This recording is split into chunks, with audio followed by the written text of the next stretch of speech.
நண்பர்கள் அனைவருக்கும் வணக்கம். சென்ற ஷார்ட் வீடியோவில் நல்ல பிள்ளைகள் யாருக்கும் அமையும் அப்படிங்கிற மாதிரி ஒரு ஷார்ட் வீடியோ ஒன்று போட்டிருந்தோம். அந்த நல்ல பிள்ளைகள் யாருக்கும் அமையும் என்ற அந்த விவரத்தை இந்த வீடியோவில் கொஞ்சம் விளக்கமாய் பார்ப்போம். எல்லா பேருமே அந்த ஷார்ட் வீடியோவுக்கு நல்ல கமெண்ட் கொடுத்துருந்தீங்க. அதே மாதிரி சப்ஸ்கிரைபரும் நிறைய பண்ணீங்க. எனக்கு சந்தோஷம் நண்பர்களே. நல்ல பிள்ளைகள் யாருக்கு அமையும், சரிங்களா? இதுக்கு இந்த வீடியோ விளக்கமாகவே பார்த்துருவோம்.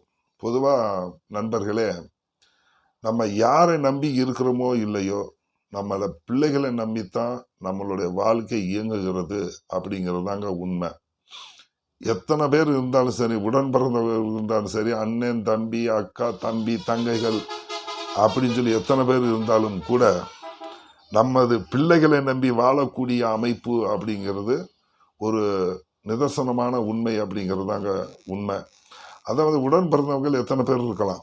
உடன் பிறந்தவங்கள்லாம் அவங்கவுங்க ஒரு குறிப்பிட்ட ஏஜ் வரைக்கும் வரக்கூடிய அமைப்பாக இருப்பாங்க. அதுக்கப்புறம் அவங்கவுங்களுக்கு திருமணமாகி அவங்கவுங்க குடும்பம், அவங்கவுங்க பிள்ளை குட்டி அப்படின்னு அப்படியே மாறி போகக்கூடிய அமைப்பு உடன் பிறந்தவர்களுடைய ஒரு நிலைமையாயிரும்.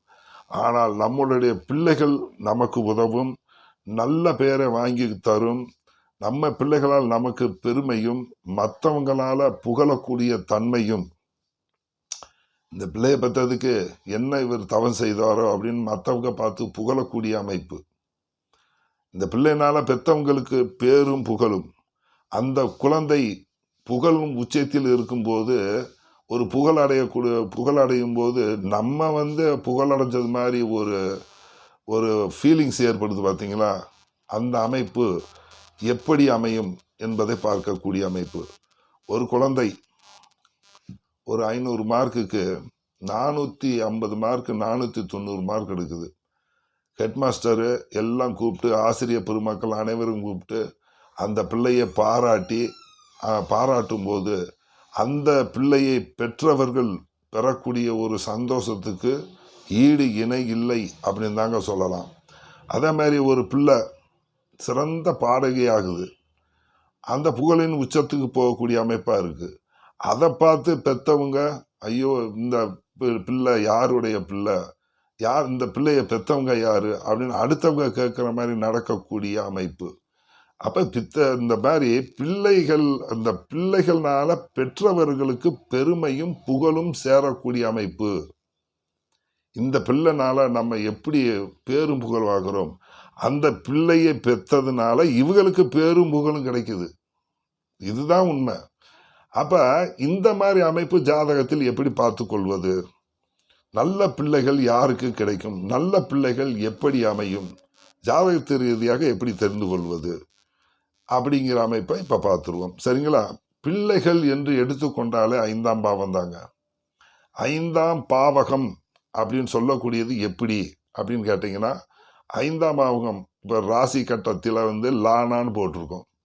அதில் எண்ணி பார்த்தீங்கன்னா உங்களுக்கு ஐந்தாம் வீடு, 5வது இடம் 5ஆம் பாவகம் என்று சொல்லப்படுகிறது. அப்போ 5ஆம் பாவகம் அந்த 5ஆம் வீட்டுக்கு அதிபதியாக கூடிய ஒரு கிரகம், காரகனாக வரக்கூடிய குரு. இவங்க 3 பேர்களும் நல்ல நிலைமையில இருக்கிறாங்கன்னு வச்சுக்கோங்க. அவங்களுக்கு நல்ல பேரும் புகழும் பெற்று தரக்கூடிய குழந்தை சர்வ நிச்சயமாக கிடைக்குங்க. இந்த பிள்ளையை பெற்றவங்க யாரு அப்படின்னு கேள்வி கேட்கக்கூடிய அமைப்புக்கு அவங்களுக்கு நல்ல பெயரை வாங்கி தரக்கூடிய பிள்ளைகள் அமையும். திரும்பவும் ஒரு விளக்கமாக பேசிடுவோம்.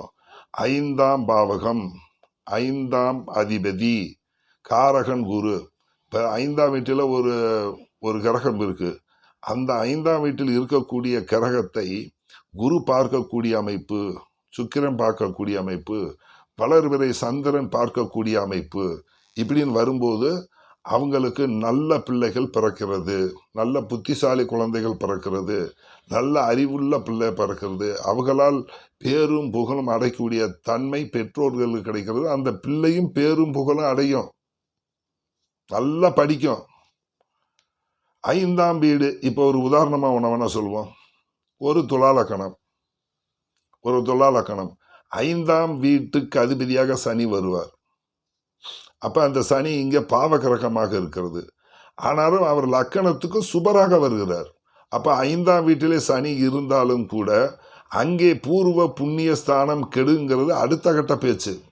ஆனால் லக்கண சுபராக சனி வந்து அந்த அந்த கும்ப வீட்டில் சிம்மத்திலிருந்து குரு பார்க்கக்கூடிய அமைப்பில் இருக்கக்கூடிய அமைப்பில் ஒரு ஜாதகர் வருகிறார் அப்படின்னு வச்சுக்கோங்க, அது தெய்வ குழந்தைங்க. அதுதான் தெய்வ குழந்தை. பெற்றோர்களுக்கு விட்டு கொடுக்காது, பெற்றோர்களோட பற்று பாசமாக இருக்கக்கூடிய தன்மை, பெற்றோர்கள் சொல் பேச்சு கேட்கக்கூடிய தன்மை, அத்தனையும் செய்யும். ஒரு தனுசு லக்கணம். தனுசு லக்கணத்துக்கு 5ஆம் வீடாக செவ்வாய் வருவார். சரிங்களா? அங்கேயே செவ்வாய் ஆட்சியிலேயே இருக்குன்னு வச்சுக்கோங்க. அந்த ஒரு பாவர் செவ்வாய் 5ஆம் வீட்டில் இருப்பது புத்திர தோஷம்னு சொல்லுவாங்க. நண்பர்களே, மகா நுணுக்கமான விஷயத்தை பற்றி பேசிக்கொண்டு இருக்கிறோம். யாருக்கு நல்ல பிள்ளைகள் கிடைக்கும், யாருக்கு நல்ல பேரும் புகழும் வாங்கி தரக்கூடிய குழந்தைகள் கிடைக்கும், இதுதான் இங்க பாயிண்ட். தனுசு லக்கணம் 5ஆம் வீட்டில் செவ்வாய் ஆட்சியாக இருக்கிறார். சரிங்களா? துலாம் வீட்டிலிருந்து குரு பார்க்கிறார். அவ்வளோதாங்க, முடிஞ்சு போச்சு. 5ஆம் அதிபதியை குரு பார்க்க ஆரம்பிச்சிட்டார் இல்லையா? சரி, இன்னொரு பாயிண்ட். 5இல் ராகு இருக்கிறார். 5ஆம் இடம் கெட்டு போச்சு. 5ஆம் அதிபதி செவ்வாய் சிம்ம வீட்டில் இருக்கிறார்னு வச்சுக்கோங்க. சிம்மத்தில் இருக்கக்கூடிய ஒரு அந்த செவ்வாயை கும்ப வீட்டிலிருந்து குரு பார்க்கிறார்.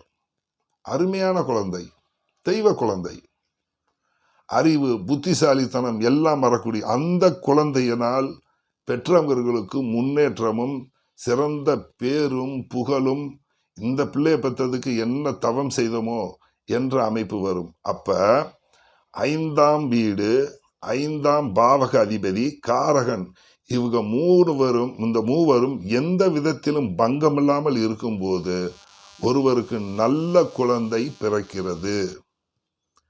அவர்களால், அந்த பிள்ளைகளால் பெற்றவர்களுக்கும் மற்றவர்களுக்கும் பேரும் புகழும் கிடைக்கிறது. அப்படிங்கிறதாங்க உண்மை. இப்போ இந்த அமைப்பில் வந்து பார்த்தோம்னா, இந்த பெற்றவங்களுக்குள்ளே சில சண்டை சச்சரவுகள்லாம் வரும். பெற்றவர்களுக்குள்ளே சில சண்டை சச்சரவு வந்தாலும் கூட பிள்ளைகளுக்காண்டி நான் வாழ்றேன்னு சொல்கிறவங்க பெற்றவங்க எத்தனை பேர் இருக்கீங்க? இருக்கிறோம்ல.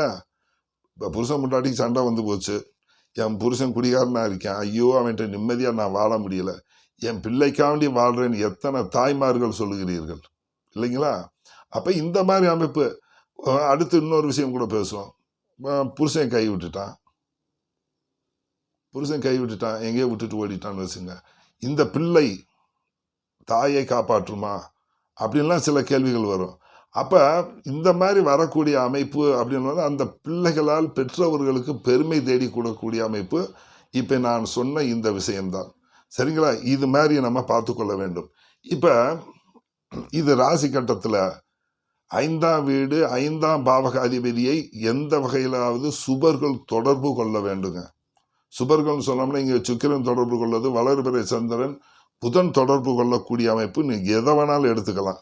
சரி, ராசி கட்டம் இருக்கு, 5ல் ராகு இருக்கிறாரு, 5ஆம் அதிபதி 5ஆம் வீட்டை குரு பார்க்கவே இல்லையா? குரு பார்க்கவே இல்லை. என்ன செய்யறது?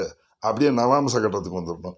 நவாம்ச கட்டத்தில் உங்களுடைய 5ஆம் வீட்டுக்கு அதிபதி சுபத்துவமாக குருவோட சேரவோ சுக்கிரனோட சேரக்கூடிய அமைப்பு இருந்தால் சர்வ நிச்சயமாக உங்களுக்கு நல்ல புத்திசாலியும் நல்ல குழந்தையும் உங்களுக்கு கிடைக்கிறது என்று அர்த்தம்.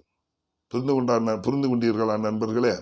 மறக்காமல் சப்ஸ்கிரைப் பண்ணுங்க நண்பர்களே, ஷேர் பண்ணுங்க, பெல் பட்டனை ப்ரெஸ் பண்ணிடுங்க, மறக்காம கமெண்டை போடுங்க. நன்றி, வணக்கம்.